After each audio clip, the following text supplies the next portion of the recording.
Welcome to YZ Finance. चला next question आपण करूया.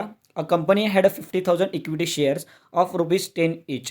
बघा 50,000 इक्विटी शेअर्स म्हणजे काय, यन दिलेला आहे 50,000 शेअर्स. मी खाली लिहिलेलं आहे गिवनमध्ये N is equal to 50,000 shares आणि P0 is equal to ₹10. P0 म्हणजे काय, price at the current market price. म्हणजे on 1st January the shares are currently being quoted at has in the market for removing dividend restraint. The company now intends to pay dividend of ₹2 per share for the current calendar year. म्हणजे या वर्षात शेवटला त्यांनी लास्टला ₹2 per share देणार आहे. म्हणजे आपलं D1 इज इक्वल टू 2 तुम्ही बघू शकता, मी तिथे लिहिलेलं आहे.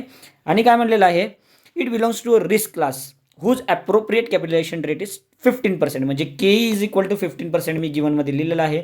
त्यांनी काय विचारलेत, using MM model and assuming these are no taxes calculate. Okay, म्हणजे टॅक्स काय दिलेले नाहीत. ओके, मग फर्स्ट त्यांनी काढा म्हणलेत प्राइस पर शेअर काढा म्हणलेत, when dividend is paid and when dividend is not paid. ठीक आहे.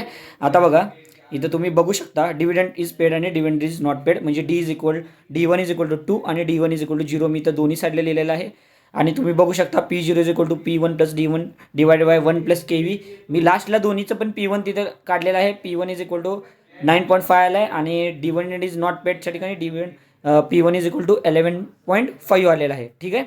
मग त्याने फर्स्ट काय विचारलेत, price per share when dividend is paid P1 is equal to 9.5 मी लिहिलेलं आहे तिथं. And when dividend is not paid P1 is equal to 11.5 हे त्यांनी विचारले होते. हे बघा तुम्ही इथं बघू शकता की number price per share when dividend is paid ते लिहिलं मी. आणि सेकंड आता बघू, number of equity share to be issued if dividend is paid assuming the company needs investment of ₹2 lakh and net income of ₹1,10,000.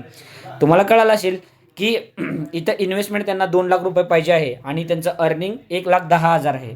बरोबर. अजून त्यांना किती 90,000 रुपये पाहिजे. पण डिव्हिडंड त्यांनी पेड केलेलं आहे. डिव्हिडंड पेड केलं आहे म्हणजे आता मी ते एकदम चांगल्या प्रकारे इथे लिहिलेलं आहे, तुम्ही बघू शकता. If dividend is paid P1 is equal to 9.5 पण वर काढलेला आहे. इन्व्हेस्टमेंट 2,00,000, EBIT म्हणजे अर्निंग 1,10,000 आहे. इन्व्हेस्टमेंट 2,00,000 मी पुन्हा लिहिलेलं आहे. अर्निंग 1,10,000 लिहिलेलं आहे.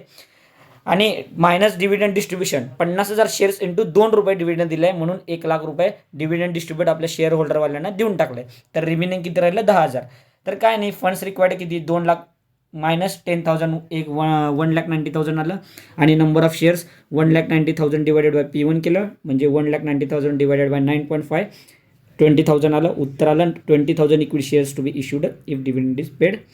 बघा तुम्ही एकदा, आपण सगळं 34 मिनिट्समध्ये केलेलं आहे. तरी पण हे क्वेश्चन बघा, हे आपलं युनिव्हर्सिटीचं क्वेश्चन पेपर आहे हे आणि हे माझा आन्सर आहे. तुम्ही पॉज करून निवांत बघू शकता. अशा प्रकारे हा संपलेला आहे. चला bye bye, good night, sweet dream.